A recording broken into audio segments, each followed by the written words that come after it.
of praise sa ating pong Panginoon. Hallelujah! Hallelujah! God is so good sa ating pong mga buhay. Amen? God is continually working at present. Amen? Kagaya ng sabi ng ating Lord sa kanyang salita, siya ay laging sumasa atin. God is always with us. Amen? Kagaya ng tinuro ni Bishop last Sunday, I will be with you. Amen? Kaya ang presensya ng Panginoon ay lagi pong sumasa atin. Hallelujah! Are you blessed sa umagang ito? Amen. Siguro po kayo nagtataka, si Bishop po kasi dapat ang mag-share ngayon, but sabi nga natin, hindi natin kontrolado ang lahat ng bagay. Ano po, ay nagbago na naman ang panahon, so medyo hinahapos Bishop. But praise God, God is good in every circumstances, in good times and in bad times, God is still so good. Amen. Palampakan nga po natin ang ating Diyos na buhay. Jesus is alive. Amen. Buhay ang ating Panginoon. Tayo po muna ay manalangin ng saglit. Hallelujah. Para sa pagsama ng Panginoon sa ating po pag-aaral ng mga salita.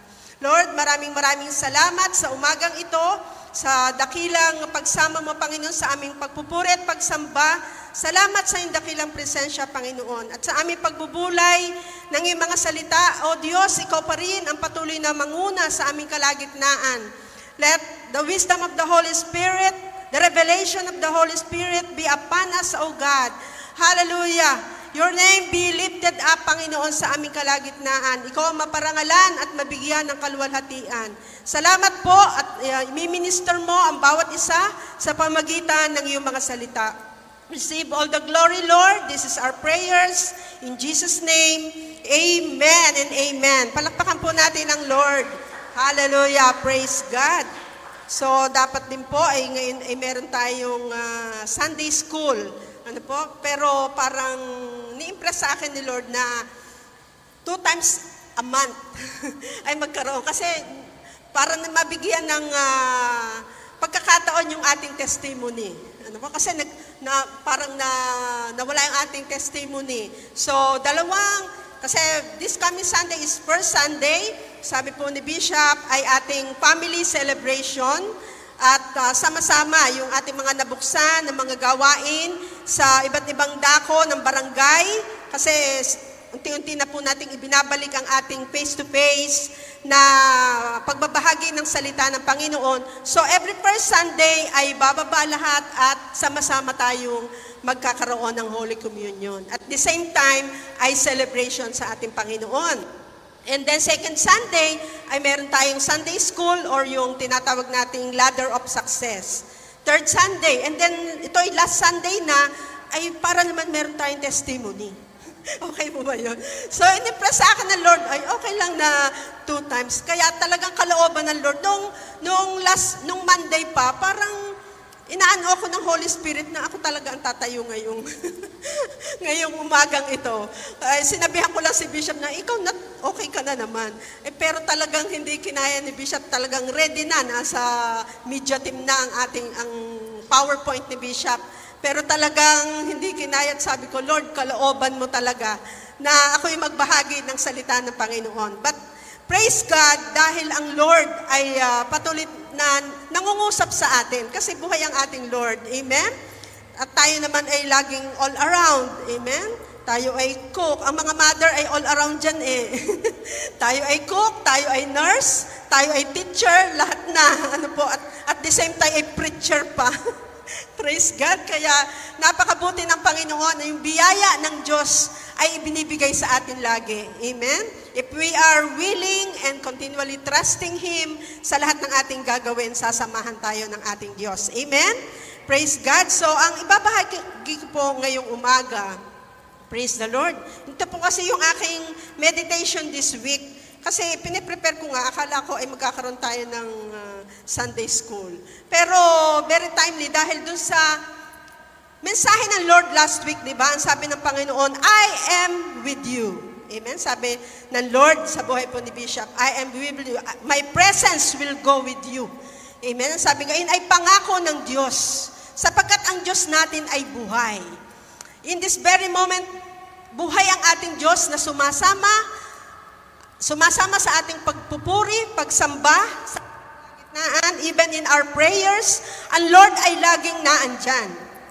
The very presence of our Lord is always with us. Diyos natin ay buhay. Kaya ang meditation po natin ngayong umaga ay makikita po natin sa 1 Corinthians chapter 15. Dito po iikot, napakaganda po pala ng chapter 15 ng 1 Corinthians. Ano po? May mga detalye po dito na sinabi ang Lord na napakahalaga na ating mapagbulay-bulayan. Sapagat dito po umiikot yung the center gospel na ating mga pinag-aaralan sa 1 Corinthians chapter 15 ay dito po natin matatagpuan. Ang akin pong title sa umagang ito ay The Death, the Burial, and the Resurrection. Ayun po yung pinaka-center gospel na ibinigay sa atin. Parang triangle. Ano po? The death, the burial, and the resurrection of our Lord Jesus Christ. Amen. So, ayan po ang good news. Dahil nag-resurrect ang ating Panginoon, He is with us. Amen. Buhay ang ating Diyos, kaya ating kasama ang ating Panginoon. Sa lahat ng circumstances ng ating buhay, ano man yung ating mga pinagdadaanan, meron man tayong sakit o karamdaman sa ating family, sa relationship in the husband and wives, ay ang Diyos ay may pangako sa atin, di ba? Yung mga promises ni Lord nung ating pinag-aralan last Sunday na tinuro ni Bishop. Yung promise, the promise of na lagi tayong sasamahan ng Lord. Amen? So, ito yung good news na ibinigay sa atin ng ating Panginoon. Na mayroon pong relevance sa nangyari at ginawa ng Diyos doon sa krus ng Kalbaryo. Ang kanyang kamatayan, ang kanyang the burial and the resurrection. Ang pagkabuhay na muli ng ating Panginoon. So, doon tayo sa sentro. Pero bibigyan ko po ng introduction, yung pagkamatay at yung burial ng ating Panginoon. Pero ang sentro po natin is the importance of the resurrection of our Lord. May significance po sa atin bilang tayo ang kumilala, tinanggap ang ating Panginoon sa ating buhay bilang Panginoon sariling tagapagligtas. Basahin po muna natin ang unang Korinto chapter 15 verse 3 and 4. Ayan. Sa English po, ayan, yung naka-type na po diyan. Ang sabi po dito, For I delivered unto you, first of all, that which I also received, how that Christ died. O underline niyo po yung Christ died for our sins. Bakit daw po namatay ang ating Panginoon? Para sa ating mga kasalanan, according to the Scriptures. Ayan ang sinasabi ng kasulatan. And that He was buried. Siya ay nahimlay doon sa libingan. And that He rose again the third day according to the Scriptures. So, lagyan nga natin ng underline yung died, buried, and rose again. Yan. Nabuhay na muli. Ayan ay isang katotohanan. Kaya nga po ang symbol ng good news ng ating Panginoon, siya ay namatay para daw sa ating mga, sabi dyan? Sa ating mga kasalanan. Kaya napakahalaga nung pagkamatay ng ating Panginoon. Inialay niya ang kanyang buhay upang tayong lahat ay mapatawad sa ating mga kasalanan. According to the Scripture. And He buried. Siya ay namatay at nahimlay doon sa libingan. Doon sa bato, na yung pinaka-drawing kanina. And He rose again and resurrected. Again, on the third day, according to the Scripture. Amen. Kaya po yan ang magandang balita ng ating Panginoon. Napakahalaga po yung, bigyan ko po ng introduction, yung about the death of our Lord. The death of our Lord Jesus Christ ay mahalaga because it is the payment for our sin. Ayun ang kabayaran. Ibinigay para sa atin. Sapagkat ang lahat ay nagkasala, sabi ng Romans 3:23, ang lahat ay nagkasala at walang nakaabot sa kaluwalhatian ng ating Panginoon. So kailangang magbigay ng buhay ang ating Panginoong Jesus upang ma-receive natin ang kapatawaran sa atin pong mga kasalanan. The death of Jesus Christ is important because of the person who died, He was God in the flesh. Ano po? Our Jesus Christ, He is God and He is also man. Laging narinig natin ang mensahe ng Lord in our 7 last word. He is 100% God and He is also 100% man. Kasi nagkatawang tao ang ating Panginoong Jesus at inialay na nga ang kanyang buhay. Kasi ang sabi din sa 1 Corinthians 3:16, and without, ang sabi ganon, siya'y nahayag ng maging tao, sabi sa Tagalog, pinatunayang matuwid ng Espiritu, at nakita ng mga anghel. Ipinangaral sa mga hentil, pinaniwalaan ng lahat, at itinaas sa kalangitan. So kailangang maranasan ng ating Panginoong Jesus ang suffering, ang pagkamatay dito sa lupa upang mabura ang atin pong kasalanan. Yung sinabi po dyan, He died for our sins according to the Scriptures. Amen. For whosoever shall call upon the name of the Lord shall be saved. Sapagkat ang lahat daw po ng tatawag sa Panginoon ay maliligtas. Amen. Sapagkat tapos namatay ng ating Panginoon. Hindi na kailangang i-work out. Ay, paano ba ako patatawarin ng Lord? May dadagdag pa ba tayo sa kamatayan ng ating Panginoong Jesus? Wala na po. Kompleto ang ginawa ng ating Panginoong Jesus doon sa krus. Hindi na natin kailangang magpakahirap. Hindi na natin kailangang lumuhod at pamula pamula doon sa simula hanggang sa dulo ng may balatong. Amen? Pahirapan ang sarili o maghaplit ng kung anong bagay sa ating likod at pahirapan sa hindi. Tanggapin at kilalanin mo lang ang ating Panginoong Jesus, bibigyan kanya ng kaligtasan. Amen?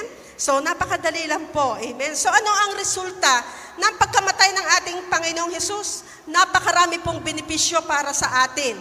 Yung handog na inialay nga po niya. Si Kristo ang handog sa ikapagpapatawad ng mga kasalanan. Hindi lamang ang ating mga kasalanan, kundi ang maging kasalanan ng lahat ng tao sa 1 John 2:2. Ano po? So lahat ng tao na tatanggap at kikilala sa ating Panginoong Jesus ay magkakaroon ng kapatawaran sa kanilang mga kasalanan. Yan po ang katotohanan ng salita ng ating Panginoon. Amen. Ang sabi po dito, Jesus Christ Himself is the propitiation. Ano? Ibig sabihin ay handog. Inihandog, inialay ang kanyang buhay para po sa atin. Ayan ang kahalagahan ng pagkamatay ng Panginoon doon sa krus. God reconciled the world by Jesus Christ. Kasi tayo nga po yung napahiwalay.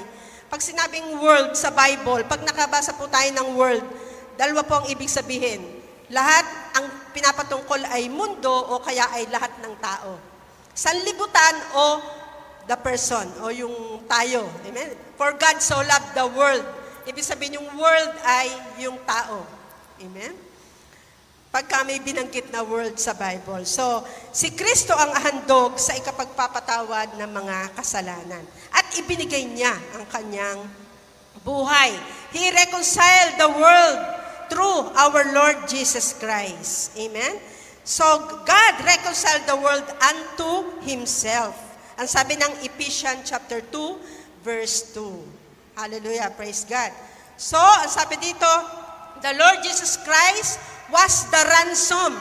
Doon parang po tayo sa Christ died for our sin. Ano po? Una, siya ay handog. Pangalawa, siya ay reconciled. Una ay propitiation, handog. Pangalawa ay reconciled, parang ibinalik yung relasyon ng tao at ng Diyos. Ang pangatlo ay He was the ransom o kabayaran. Ano po? Kabayaran. Sin demanded a payment. Ano? Kailangan kasing pagbayaran ang kasalanan. And the payment is death. Anong sabi ng Romans 6:23 naman? Anong sabing ganon? Sapagkat ang kabayaran ng kasalanan ay kamatayan. Ngunit ang regalo ng Diyos ay buhay na walang hanggan sa pamamagitan ng ating Panginoong Hesukristo. Hallelujah. So, the Lord Jesus Christ provided Himself as a ransom to release us from that penalty. Kasi ang penalty talaga, death, kamatayan. Lahat tayo patungo sa kamatayan sa kapahamakan. Pero dahil sa kamatayan ng ating Panginoong Hesus, tayo ngayon ay nabayaran ng ating kasalanan at tayo ngayon ay patungo sa buhay na walang hanggan. Purihin ang Panginoon. Kasi lahat, ang nais ng Diyos tayo ay magkaroon ng kaligtasan. Mahal na mahal tayo ng ating Panginoon. Amen? Sapagkat tayo ang sabi nga ay the best na nilikha ng ating Panginoon. Amen? We are created in the image and likeness of our God. At ang pang-apat, the Lord Jesus Christ was a substitute. Dapat nga ay tayo ransom, kabayaran, ngayon ay substitute. Tayo ay kapalit. Si Jesus ang naging kapalit, na dapat ay tayo ang mamatay doon sa krus, na tayo ang mamatay sa kapahamakan. Subalit, ang Lord, inireplace niya ang kanyang sarili. Ang sabi nga ng Roma 5:7-8, ano sabi pong ganon? Mahirap mangyaring ialay ni numan ang kanyang buhay, alang-alang sa isang taong matuwid. Kahit na maaaring may mga has na gumawa nito, alang-alang sa isang taong mabuti. Ngunit ipinadama ng Diyos ang kanyang pag-ibig sa atin nang mamatay si Kristo para sa atin nung tayo'y makasalanan pa. Amen. Nung tayo ay makasalanan pa, ang Diyos ibinigay na as a substitute para lahat po tayo ay makatanggap ng buhay na walang hanggan. Christ died in our place. Amen? So, ang sabi dito, however, none of this benefit are yours if you do not believe that He did them for you. Hindi natin matatanggap ang lahat ng ito kung hindi tayo mananampalataya sa Diyos na Panginoong Hesus na ating sinasampalatayanan ngayon. Amen? So, yung buhay na walang hanggan, marireceive lang natin ang kapatawaran sa ating kasalanan kung sasampalataya po tayo. Amen? Anong sabi ng Roma 3:22?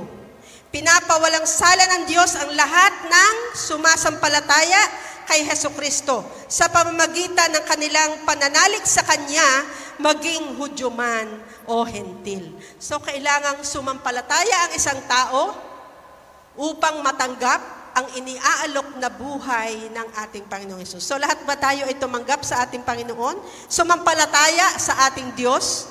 So, we receive now the life eternal. Amen? May buhay na walang hanggan po tayo.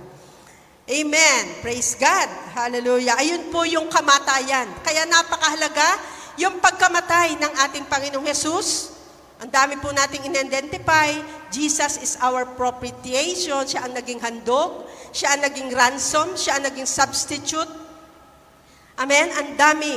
Naging makabuluhan ang kamatayan ng ating Panginoong Hesus. Itong lahat ay para sa atin. Amen. At siya ay nalibing, the burial. Amen. Kaya po ang symbol ng ating Christianity ay yung triangle. Ano po? The death. Paki-post nga para tayo na-stay. Yan. 1 Corinthians 15:1-4, yung ating binasa kanina. Gabasahin ko po sa Tagalog para po ating higit na maunawaan. 1-4 ng 1 Corinthians. At ngayon ipinapaalala ko sa inyo, mga kapatid, ang mabuting balita na ipinangangaral ko sa inyo. Iyan ang ebanghelyo na inyong tinanggap at naging saligan ng inyong pananampalataya. So 1 Corinthians chapter 15, ito yung naging saligan ng ating pananampalataya. Verse 2, sa pamamagitan nito'y naliligtas kayo. Kung matatag kayong nananangan sa salitang pinangaral ko sa inyo, liban na nga lamang kung kayo'y sumasampalataya na di iniisip ang inyong sinasampalatayanan. So, tayo ba ay aware kung sino ang ating sinasampalatayanan? Amen. Baka tayo punta ng punta din hindi natin alam. Ano po? Tayo ay ilang years na ang life in Christ? 11 years na po tayo. Amen. Kailangan ay si Jesus ang sentro ng ating pananampalataya. Amen. So ito yung saligan ng pananampalataya, 1 Corinthians 15. Ano ang sabi pa ng verse 3? Sapagkat ibinigay ko sa inyo itong pinakamahalagang aral na tinanggap ko rin. Si Kristo'y namatay dahil sa ating mga kasalanan bilang katuparan ng nasasaad sa kasulatan. Inilibing siya at muling nabuhay sa ikatlong araw, ayon din sa kasulatan. At siya'y napakita kay Pedro, saka sa 12. Pagkatapos, napakita siya na mahigit sa 500 kapatid, 500 kapatid na nagkakatipon. Marami sa kanila'y buhay pa hanggang ngayon, bagamat patay na ang ilan.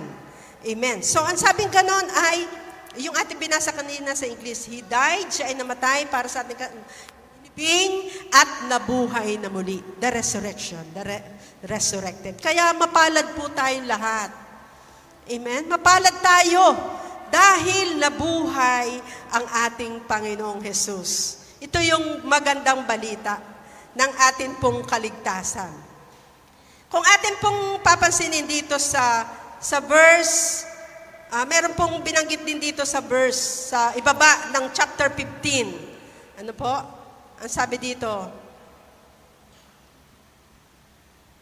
nais ko lang pong daanan as part of our introduction.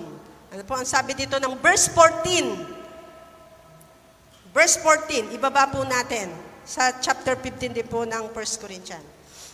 Ang sabi ng verse 14, at kung si Kristo'y hindi muling binuhay, walang kabuluhan ang aming pangangaral at walang katuturan ang inyong pananampalataya. Walang kabuluhan. Amen. Walang saysay. Bakit pa tayo nangangaral dito? Amen? Ay nabuhay na muli Kaya makabuluhan.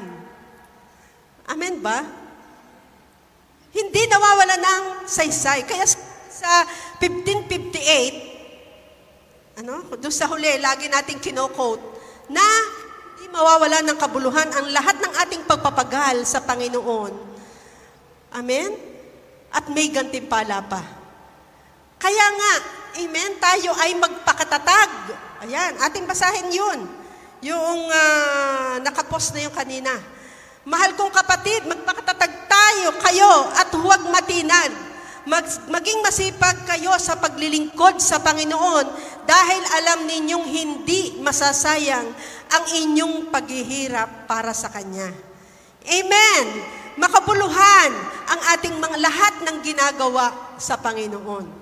Ano man yung ating paglilingkod, tayo man ay nag-aayos ng silya o every Saturday tayo na schedule mag-cleaner dito.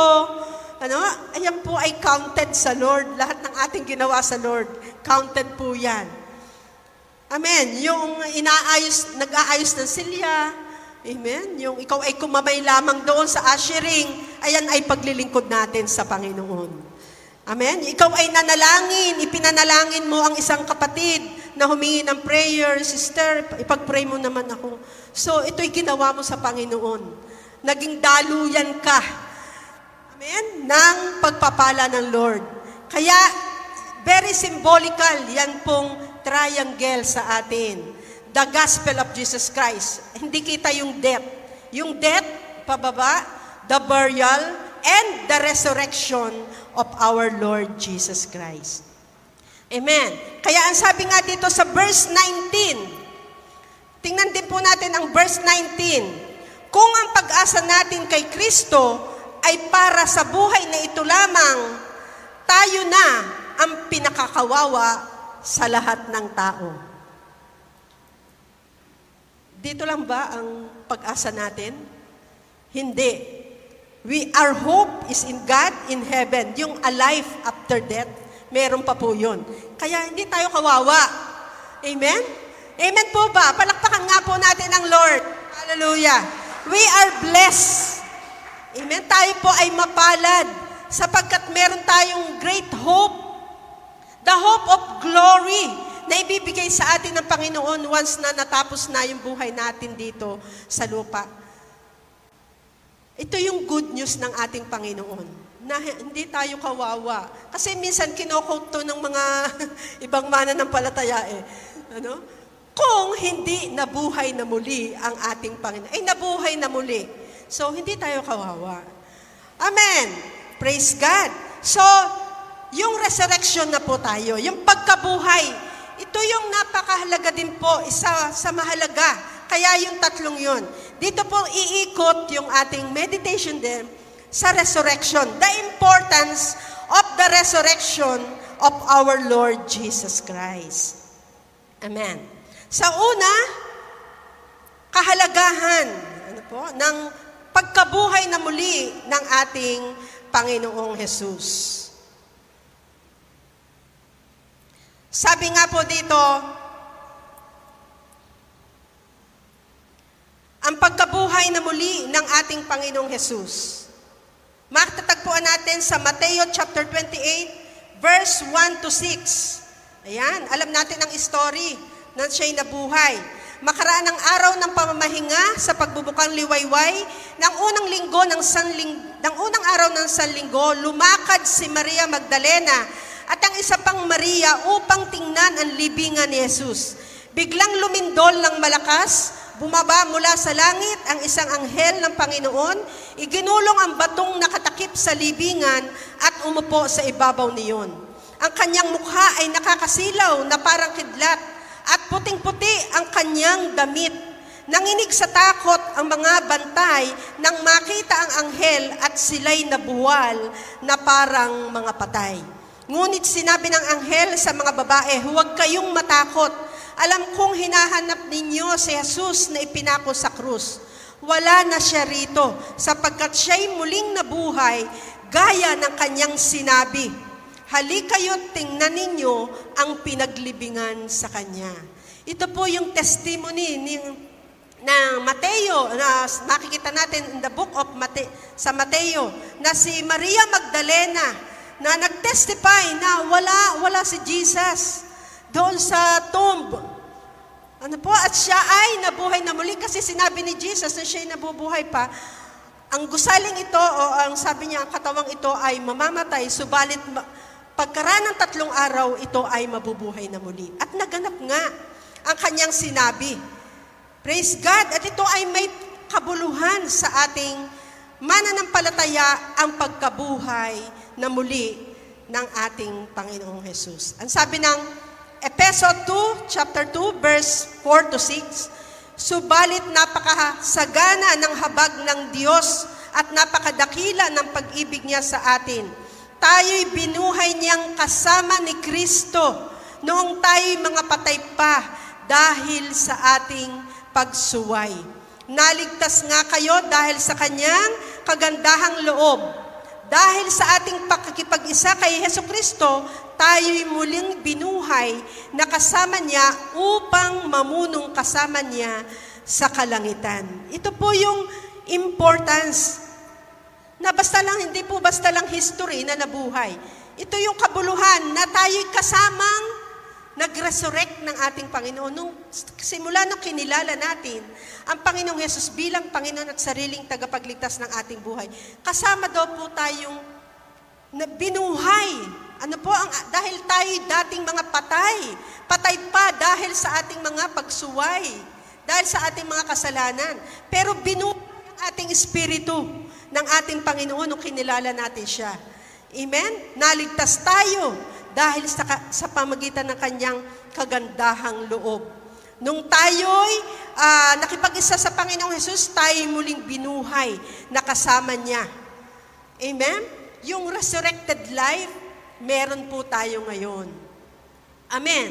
Kaya napaka-meaningful ng pagkabuhay na muli ng ating Panginoong Hesus. Ang ating Panginoong Hesus lamang po ang nabuhay na muli. Amen? Naalala ko yung na-share ko po noon sa second last word. Ang lahat ay namatay. Amen? Na mga great, mga kilalang holy men na namuno ay namatay. Sabi si Muhammad, sino pa? Si Marxes, si Buddha, napakarami na mga sila Martin Luther, yan, yung mga great leader, holy men ay namatay pero nanatiling patay. Si Jesus Christ lang ang nag-resurrect after 3 days. Amen? Kaya po ang pananampalataya po natin, Jesus is alive. Amen? It is true that He died. Siya ay namatay at inilibing.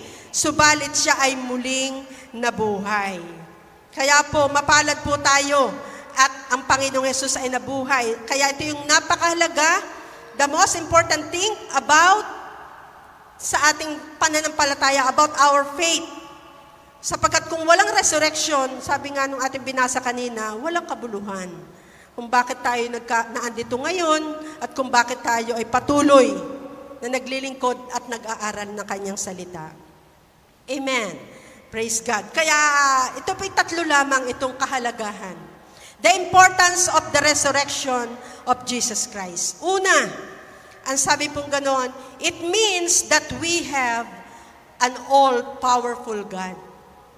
Kasi siya lang yung nabuhay eh. Amen? Ayang mga verses na yan, Acts chapter 4, verse 40, Acts 20, chapter 20, verse 7 to 12, John 11, and Luke 7.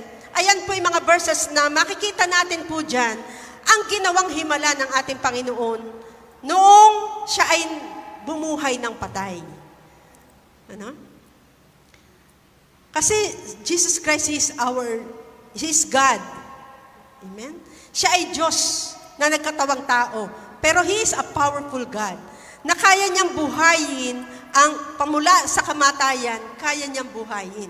Diba? Isang testimony yung si Lazaro, namatay na, pero 3 araw na o 4 na araw nang namamatay at namangangamoy na nga. Pero i-demonstrate ng Panginoon ang kanyang kapangyarihan. Because He is an all-powerful God. Ang ating sinasampalataya ng Panginoong Hesus ay makapangyarihang Diyos. Amen ba? Amen. Makapangyarihan ang ating Diyos. God can raise the dead. God speaks and things happen. Amen? Sinabi ng Diyos, di ba? Genesis chapter 1, verse 3, let there be light. At nagkaroon nga ng liwanag. Amen? Lahat ng command through His spoken word ng ating Lord. Kasi makapangyarihan ang ating Diyos. From Genesis, makikita natin, the Old Testament, ang Diyos ay gumawa na. He created everything. Amen. Kaya alam natin na may tunay na Diyos na makapangyarihan. Di ba, pinag-aralan natin sa ating Sunday School. Paano natin malalaman na tunay ngang may Diyos? 3. Nireview nyo ba? Amen. Una, dahil sa kinreate ng ating Lord. Amen? Because of the things that He has made. Amen? Napaka-amazing ang creation ni God. Amen? Praise God. Ano pa? Bakit natin masasabing may Diyos? Because our hearts and our conscience tells us so. Amen? Sinasabi ng ating puso at konsensya na may Diyos. Kasi kung sinabi mong walang Diyos, ikaw ay atheist, pero hahatulan ka ng Diyos through your conscience. Gumawa ka ba ng mabuti o masama nung naandito ka sa lupa? Amen? Kaya wala tayong maitatago sa harapan ng ating Panginoon. At ang pangatlo, through our Lord Jesus Christ. Ipinakilala ng ating Panginoong Hesus kung sino ang Diyos Ama, ang Diyos na buhay, ang makapangyarihang Diyos. Amen? Kaya, no doubt, hindi tayo mag-aalinlangan na ang Diyos natin ay buhay at totoo at siya ay buhay na nanatiling buhay hanggang sa ngayon. Ang sabi nga, He creates something out of nothing because God is God. And He is not limited like us. Hindi limitado. Tayo, limited lang. Pero God is everywhere. The presence of the Lord ay tayo, nagsaservice tayo dito. May mga kasabay na nagse-service din. Ang daming churches nagse-service ngayon. Pero yung presence ni God ay nasa kanila din. Amen. Ang presence ni God nasa atin din. So, God is not limited. Amen? Ang Diyos ay makapangyarihan. Sabi nga, ang langit ang aking trono at ang lupa ay aking tuntungan lamang. Isaiah chapter 66. Kaya napakalaki at napakamakapangyarihan ang ating Diyos. Wala tayong mapaglalagyan. Sabi nga nung ating inawit kanina, no one can phantom. Ano yan? Yung ating inawit kanina. We cannot grasp. Hindi natin kayang arukin. Ang kaisipan ng ating Diyos. Makapangyarihan ng ating Diyos. Kaya yun po ang kahalagahan na nabuhay na muli ang ating Panginoon. It means that we have an all-powerful God. Hindi lamang sa New Testament, marami din sa New Testament ang katunayan na ginawang himala ng ating Diyos. At siya lamang ang makagagawa noon. No human. Wala pong tao ang makakagawa ng ginawa ng ating Panginoong Jesus. Amen. So, the resurrection of Jesus Christ from the dead means that we have an all-powerful God whom we worship and love. Kaya ang sinasamba at inaalaya natin ng ating pagmamahal, ng ating paglilingkod, ay ang Diyos na nabuhay na muli. Amen. Palakpakan nga po natin ang ating Panginoon. He is the all-powerful God. Hallelujah. Name it. Ano bang powerful weapon? Mga powerful thing na naandito sa lupa. Ang pwede nating i-mention. Meron kasi ako nilagay dito na mga powerful thing. Walang maikukumpara sa kapangyarihan ng ating Diyos. Hallelujah. Ano sabi dito?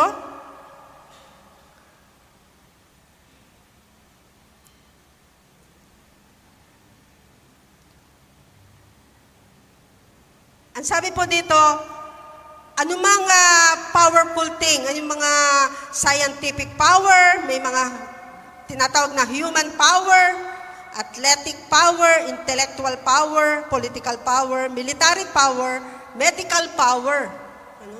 Diba? Minsan nga sabi ko, napakagaling naman nung pag yung uminom ka ng antibiotic. Kasi minsan, na-testing ko yung pag uminom na tayo nilalagnat, tapos ay uminom ka ng antibiotic, bakit ang bilis ng epekto, gumagaling. Ginagamit na kasangkapan ng Diyos. Yung ating mga iniinom na gamot. Kahit na-observe ko kay Bishop pag nakainom naman nun, ay okay naman. Pero maya-maya, merong power yun pero there is one infinite power. Si God, He can heal, He can raise the dead. Mas makapangyarihan. Only God can take life from the earth, but He can also restore life and He can raise the dead. Amen. So no match ang mga power na yan. Amen. Sa anumang power dito sa lupa. Amen. Praise God. So yung mga example na yan, ang ginawa ng ating Panginoong Jesus nung siya ay nandito sa lupa. Yung mga verses na yan, ating pong babasahin. Kung papaano yung mga, nandiyan kasi yung sila Eutychus, si Pablo, nanalangin dun sa lumpo, talagang gumaling, nakita na maraming tao. Kasi sumasama ang Lord kay Pedro o kay Paul. Praise God. Pangalawa, una ay siya ay makapangyarihang Diyos. Pangalawa, it means that life cannot get us down. Ayan. Ang pagkabuhay na muli ng ating Panginoong Jesus, ibig sabihin, hindi tayo kayang gapiin. Amen? Nang anumang pagsubok dito sa lupa. Ano sabi diyan? But we have this treasure in earthen vessels, that the excellence of the power may be of God and not of us. We are hand-pressed on every side, yet not crushed. Parang kinakanta natin yan. We are perplexed but not despair. Persecuted but not abandoned, but not forsaken. Struck down but not destroyed. Amen. Kabi-kabila, circumstances, hindi tayo kayang lupigin. Pag Nga si Bishop, sising na in Jesus. Pinalalayas ko yung yung nararamdaman. Ano po? Hindi tayo kayang gapiin ng anumang circumstances sa buhay natin. Anuman itong ating pinagdadaanan. Amen? Ito may relasyon sa ating asawa, ito man ay sa ating anak na matigas ang ulo o pasaway. Kaya-kaya natin yan sa pamagitan ng Lord. Amen? Kasama natin ang Lord. The life cannot get us down. Anumang sakit, karamdaman na nararanasan, ito ay kaya-kaya ng Lord. Amen? Kung tayo'y mananampalataya at magtitiwala sa ating Panginoon. Because there is victory in Jesus. Amen? Ang sabi nga ng 2 Corinthians chapter 4, verse 7 to 9. Ano sabi dito?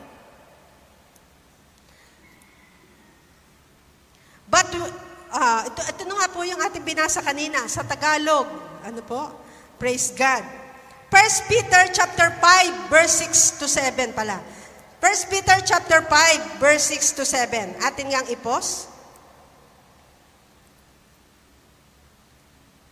Unang Pedro, kaya nga, pasakop kayo sa kapangyarihan ng Diyos at dadakilain niya kayo pagdating ng takdang panahon. Hanggang verse 7. Ipagkatiwala ninyo sa Kanya ang inyong mga alalahanin sa buhay, sapagkat Siya ay nagmamalasakit sa inyo. Jesus cares for us. Amen? Kaya lagi sinasabi ni Bishop, Jesus cares. Ano man yung kabigatan natin, alalahanin, dalahin sa buhay, ipagkatiwala natin sa Lord. Sapagkat siya'y nagmamalasakit sa atin. Alalang-alala ka kasi ikaw yung may dala. Hindi mo ipinagkakatiwala sa Diyos. Pero pag ipinagkatiwala mo sa Diyos, gagaan. Amen? Wala tayong pag-aalala. Pero pagka dala-dala mo, ay talagang alalang-alala ka. Amen? Mag-aalala ka. Lord, ikaw na ang bahala. Ang buhay naman namin ay sa iyo. Amen? Ang buhay naman namin hawak mo. Hindi ko naman kontrolado ang buhay ni Bishop. Sige, diyan ka na muna sa bahay. Naka-ready na siya na ang magtuturo ngayon. May outline na nga, nasa kanila na. Biglang kaninang umaga, Ma, hindi ko kaya. Ikaw na ha? Ako naman yung na-stress. Ako yung sisingap-singap kaninang umaga. Nabigla-bigla. Ang hirap, para sa akin, Lord, ikaw na ang bahala. Hindi ko to kaya. Kasi ang hirap po magturo na pabigla-bigla. Kailangan, pero napakabuti talaga ng Lord. Amen? Siya ang nagbibigay. Yung pasanin mo, ibinigay mo sa Panginoon, may kapahingahan, may kagaanan ng lahat ng iyong mga dinadala. Amen? Kaya God is good. Amen? Siya ay buhay sa ating po mga buhay. Sabi nga, life is tough, but there is victory in Jesus. Amen. Mahirap kasi minsan ang buhay talaga. Pag wala kang pagtitiwalaan, wala kang paglalagakan ng iyong mga lahat ng dala, ikaw ang may dala lahat, ay talagang iisipin mo, hindi mo alam, tuliro. At yung iba nga ay nahahantong pa sa nagpapakamatay, di ba? Ang dami kong nakikita sa Facebook, mga Korean artists, mga nagsusuicide.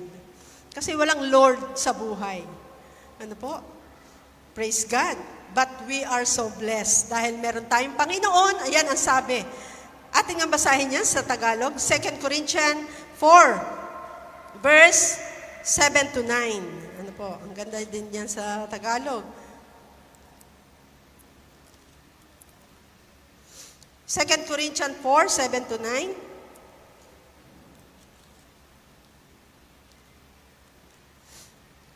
Ang sabi po dito, ngunit kaming pinagkalooban ng kayamanang espiritual na ito ay hamak kumbaga sa sisidlan ay palayok lamang. Yan. Parang palayok lamang tayo, earthen vessel lang tayo. Upang ipakilalang ang di malirit na kapangyarihan ay sa Diyos. Amen. Ito yung kinilain ko kanina .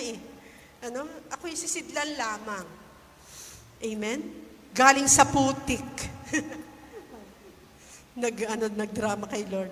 Upang ipakilalang ang di malirip na kapangyarihan ay sa Diyos at hindi sa amin. Ginigipit kami sa kabi-kabila, ngunit di nagagapi. Kung minsa'y nag-aalilangan kami, ngunit di nawawala ng pag-asa. Ganyan ba tayo minsan? Nawawalan, nag-aalilangan? Pero huwag tayo mawala ng pag-asa. Ano? Kasi buhay si Lord. At siya'y nabuhay na muli. Pinag-uusig kami, ngunit di nawawala ng kaibigan. Ano? Iba yung translation dito. Naibubuwal, ngunit di tuluyang nailulugmok. Amen. Struck down but not destroyed. Tayo ay hindi tuluyang naigagapi ng kaaway. Sapagkat ang ating pagtitiwala ay sa ating Panginoon. Light cannot get us down. Sapagkat nabuhay na muli ang ating Panginoon. Amen? So, the importance of resurrection. And last but not the least, una, we have an all-powerful God. Pangalawa, life cannot get us down. Pangatlo, it means that there is life beyond grave. Kasi ang sabi ng Hebrew chapter 9, verse 27, man is destined to die. Lahat po tayo ay mamamatay. Wala pong inugatan dito sa mundo. Wala nga po. Amen? So, because of the resurrection of Christ, we have hope of another life and a better life. A better life. The dead in Christ are not dead.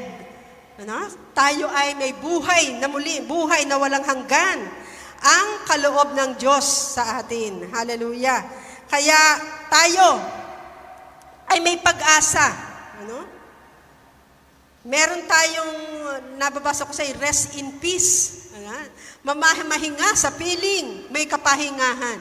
Sabi nga nung iba, yung mga wala sa Lord, rest in peace kaya, nasa peace nga kaya.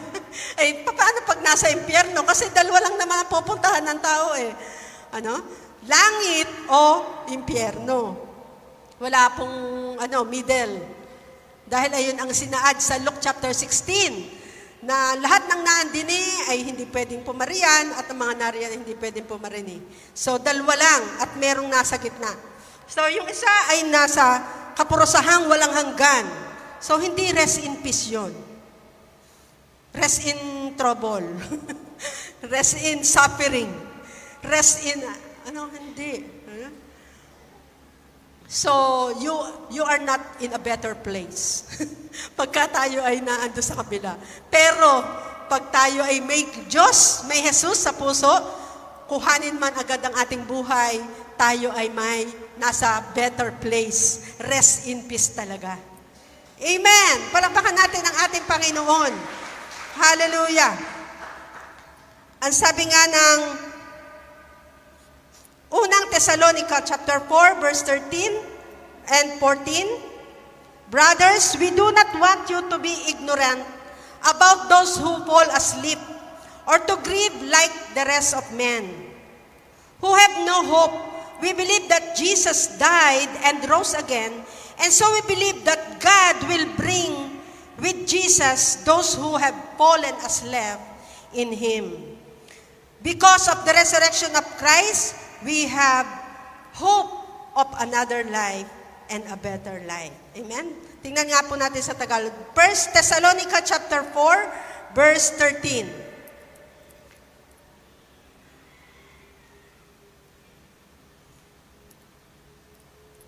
Ayan. Ngunit hindi namin ibig na kayo'y di makaalam. Parang King James Version. Mga kapatid, tungkol sa nangatutulog, upang kayo'y huwag mga lumbay. Malalim ang Tagalog. Ay, King James nga. Nagaya ng mga iba na walang pag-asa. Next.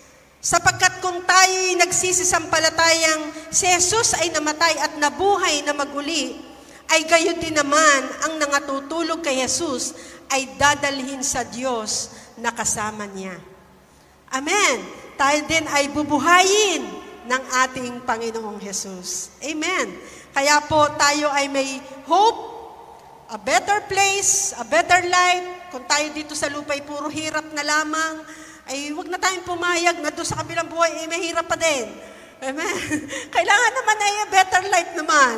Amen. Kaya anong dapat natin gawin? Patuloy na sumpampalataya sa ating Panginoong Jesus.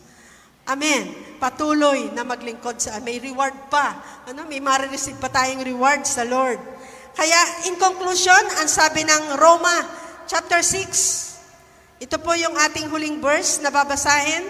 Roma chapter 6 verse 3 hanggang 5. Verse 3. Hindi ba ninyo nalalaman na tayong lahat na nabautismuhan kay Kristo Jesus ay nabautismuhan sa kanyang kamatayan? Sa makatuwid, tayo'y namatay at nailibing na kasama niya sa pamagitan ng bautismo upang kung paanong binuhay na muli si Kristo sa pamagitan ng dakilang kapangyarihan ng Ama, tayo na may mabuhay sa isang bagong pamumuhay. Verse 5, sapagkat kung nakaisa tayo ni Kristo sa isang kamatayang tulad ng kanyang kamatayan, tiyak na makakaisa niya tayo sa isang muling pagkabuhay tulad ng kanyang pagkabuhay. The same thing, kung paano nangyari sa Panginoong Jesus, siya ay namatay, siya ay nalibing, ngunit siya ay nabuhay na muli. Death, burial, and resurrection. Ganon din daw po ang mangyayari sa atin. Amen. Baka natin ang ating Lord. This is our great hope, a better life. Amen. So, yan po ang mensahe ng Lord sa umagang ito. Amen. We will be resurrected with Christ. Amen. Praise God. Tayo po lahat ay tumayo at magpasalamat sa ating Panginoon sa Kanya pong mensahe sa umagang ito. The death, the burial, and the resurrection of our Lord Jesus Christ. Napakabuti po ng ating Diyos. Hallelujah. Ang pag-asa po natin ay hindi lamang sa lupa, kundi sa buhay na hinaharap po natin, sa kabilang buhay. Kaya napakabuti ng ating Diyos. Hallelujah. Kaya patuloy po tayong nagpapatuloy sa pagsamba, sa pasasalamat, sa buhay na kaloob niya sa atin. Patuloy nating pinaparangalan ng ating Lord sa ating mga buhay. Hallelujah. And it is God's desire na patuloy tayong magpasalamat sa dakilang gagawin ng Diyos sa atin po mga buhay. Kung paanong idinemo ng ating Panginoon ang kanyang pagkamatay, ang kanyang pagkalibing, ang kanyang pagkabuhay na muli, ito po ay magaganap din sa buhay ng bawat isa po sa atin. Hallelujah. Hallelujah, God. Patuloy po nating pasalamatan ang ating Diyos. Hallelujah. Awitan po natin siya sa ating mga puso. Hallelujah, Jesus.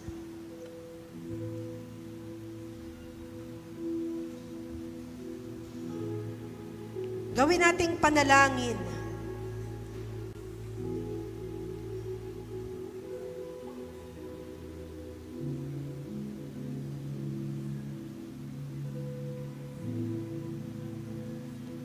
Hallelujah, God. Lord Jesus, dakila ka sa aming mga buhay.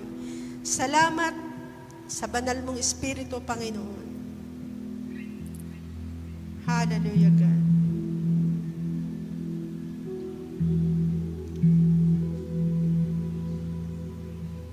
Praise. Mahal kita. Express our love to our King, to our God.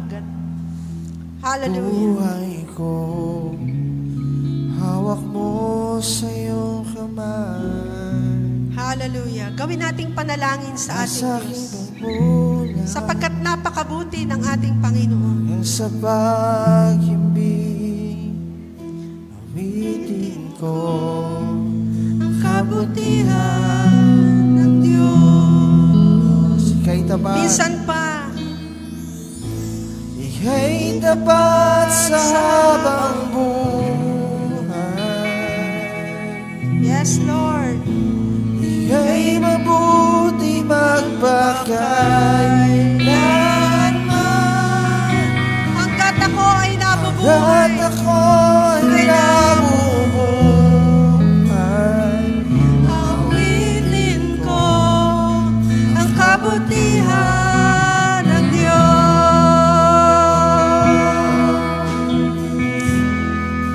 Sa kalarasing mahal kita. kita.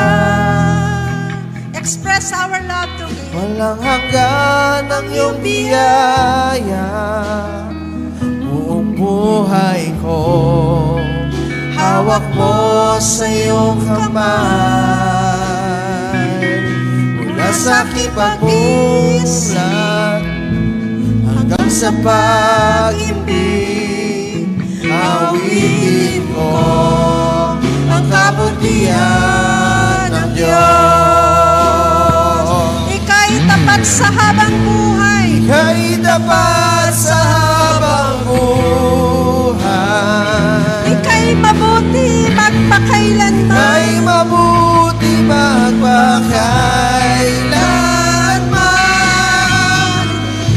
Hanggat ako'y nabubuhay, awitin ko ang kabutihan ng Diyos. Ika'y tapat sa habang buhay. Ika'y tapat sa habang buhay. Ika'y mabuti. Ika'y mabuti magpakailanman. Hanggat ako'y nabubuhay, awitin ko ang kabutihan ng Diyos. Aawitin ko. Awitin ko. Kabutihan ng Diyos. Awitin ko ang kabutihan ng Diyos. Yes, Lord. Tunay nga, napakabuti mo sa amin, Panginoon. Hallelujah. Salamat, salamat, salamat, Panginoon. Ikaw ang aming patuloy na pupurihin, sasambahin, Panginoon, sa aming mga buhay. Kulang, Panginoon, ang aming mga salita upang ipahayag sa iyo, Panginoon, ang aming pasasalamat at ang aming pag-ibig sa iyo, Panginoon. Hallelujah, Jesus. Lord, salamat na marami, Panginoon, sa iyong mensahe sa umagang ito, Panginoon. Hallelujah, ikaw ang patuloy namin pararangalan sa aming buhay. Lord, salamat po, O Diyos, at sa ilang namin ibabalik ang lahat ng papuri at pasasalamat. Sa pangalan ni Jesus, ang lahat po ay magsabi ng Amen.